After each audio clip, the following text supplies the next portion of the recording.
Hello everyone, मेरी हिंदी कहानियां में आप लोगों का स्वागत है। आज की कहानी है माँ बिन कपड़ों में इस मर्द के साथ बिस्तर में क्या कर रही हो। कहानी पसंद आए तो वीडियो को लाइक और सब्सक्राइब जरूर करना। चलिए कहानी शुरू करते हैं।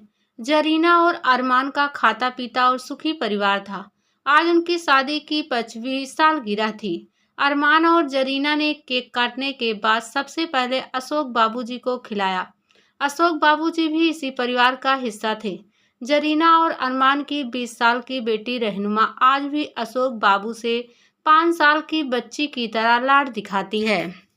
अरमान के एक स्कूटर हादसे पे अशोक बाबूजी ने किसी फरिश्ते की तरह इस परिवार की मदद की थी।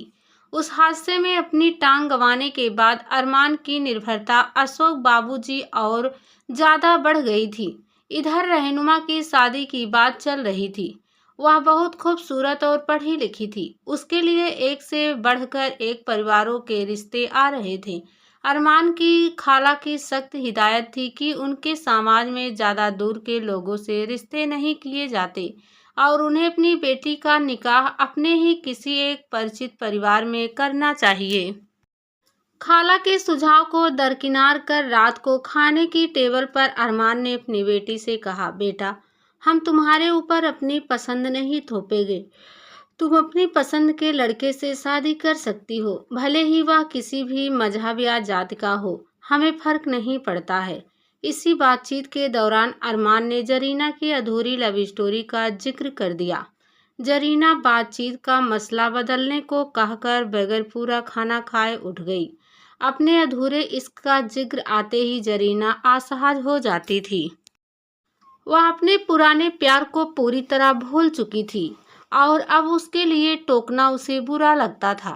अरमान ने जरीना के कॉलेज के लड़के के साथ अफेयर की अनदेखी कर उससे शादी की थी। अरमान ने जरीना की प्रेम कहानी को पूरी होने से पहले ही खत्म कर दिया था।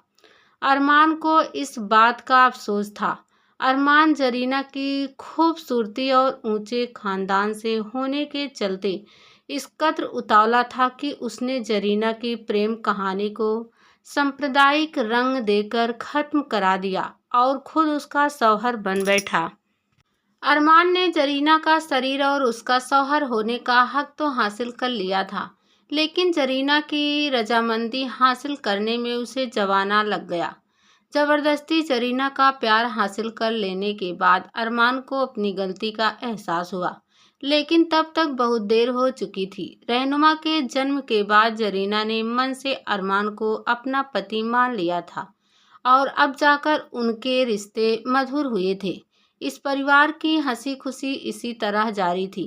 आज उनके परिवार के दोस्त अशोक बाबू का जन्मदिन था। पूरा परिवार इस आयोजन को एक साथ मनाता था। अशोक बाबू ने पता नहीं किस वजह से शादी नहीं की थी। इलाके में उनकी एक छोटी सी कपड़ों की दुकान थी। अशोक बाबूजी से इस परिवार का नाता दिनों दिन और गहरा हो गया था। अरमान को अशोक बाबूजी ने ही दिया था। रहनुमा को जन्म के बाद सबसे पहले अपनी बाहों में उठाने वाले अशोक बाबूजी ही थे। कहते हैं कि इंसान के कर्म इसी जिंदगी में कभी ना कभी उसके आने वाले कल को जरूर चोट पहुंचाते हैं। किसी छोटी सी बात पर नाराज होकर एक दिन दगाइयों ने अरमान के घर में आग लगा दी। जरीना और रहनुमा तो किसी तरह से पर्दों और चादरों की रस्सी बनाकर बाहर निकल आई, लेकिन अरमान के साथ उनका खुशियों का आशियाना जलकर खाक हो चुका था। अशोक बाबूजी एक बार फिर इस परिवार के लिए फरिश्ता साबित हुए।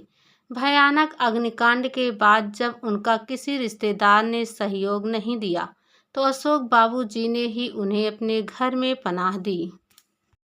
जरीना के अपने ही सगे संबंधी और समाज के लोग अरमान की जगह जरीना को सरकारी नौकरी नहीं मिलने दे रहे थे।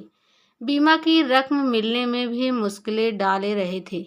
पूरा शहर मानो इस परिवार की जान का दुश्मन बना हुआ था। अशोक बाबूजी को इस परिवार के लिए कई कई दिनों तक दुकान बंद रखनी पड़ी। पूरे शहर से लड़ना पड़ा, लेकिन अब 8 महीने बाद समस्याएं दुरुस्त होने लगी थी। रहनुमा का एक कॉलेज में प्रोफेसर के लिए चयन हो गया था।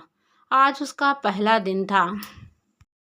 रहनुमा सुबह सुबह अशोक बाबूजी के कमरे में फूलों का गुलदस्ता लेकर गई। अब वहां उसके पैरों तले की जमीन खिसक गई। रहनुमा की माँ जरीना अशोक बाबूजी के साथ उनके बिस्तर में थी। आप समझ सकते हैं कि रहनुमा के दिल पर क्या गुजरी होगी। रहनुमा ने फूलों को एक तरफ फेंक कर रोते हुए बेबसी में अशोक बाबूजी से कहा, आह, तो यह है आपके एहसानों की वजह। अभी उसके प्यारे अब्बू जान को गुजरे हुए पूरा 1 साल भी नहीं हुआ था और उसकी माँ गिरगिट की तरह रंग बदल लेगी। रहनुमा ने यह सपने में भी नहीं सोचा था। आज जरीना को अपनी जिंदगी का वह गहरा राज रहनुमा से साझा करना पड़ा, जिसे वह गलती से भी जबान पर लाना नहीं चाहती थी। अशोक बाबूजी ही जरीना के बचपन का वह प्यार था जो परवाना नहीं चढ़ सका था। अरमान द्वारा जरीना को बेबस कर शादी के बाद जरीना ने इससे ही जिंदगी मान लिया था। जरीना ने पूरी वफादारी से अरमान के साथ अपने रिश्ते को निभाया था। अपनी पूरी शादीशुदा जिंदगी में उसने अशोक बाबूजी की ओर मुड़कर नहीं देखा था। अशोक बाबूजी का उनके घर आना जाना था, लेकिन जरीना ने हर समय उनसे पर्दा किया था। यहाँ तक कि चाय पानी के लिए भी वह रहनुमा से कहकर या पर्दे की आड़ से पूछती थी। उधर अशोक ने अपने अधूरे प्यार के गम में जिंदगी में कभी शादी न करने का फैसला लिया था। आज जब हालात बदल चुके थे तो जरीना इनकार नहीं कर सकी। रहनुमा को यह दलील, यह सफाई पसंद नहीं आई। उसने अपनी माँ के चेहरे पर थूक दिया। रहनुमा को जरीना और अशोक का रिश्ता किसी कीमत पर मंजूर नहीं था।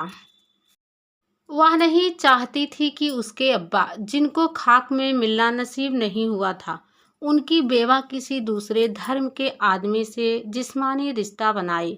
अग्निकांड की उस भयानक रात ने रहनुमा की सोच को कट्टरपंथी बना दिया था। जरीना का जला हुआ मकान फिर से बन चुका था। रहनुमा को भी तनख्वाह मिलने लगी थी। तुरंत ही वे दोनों अपने नए मकान में शिफ्ट हो गए। जरीना और अशोक बाबूजी के रिश्ते को जानने के बाद रहनुमा को अपना जन्म नाजायज लगने लगा था। रहनुमा ने जरीना को घर में बंदी बना दिया और अशोक बाबूजी से बोलचाल बंद कर दी। जरीना का कोई भी तर्क और कोई भी सबूत रहनुमा को संतुष्ट न कर सका।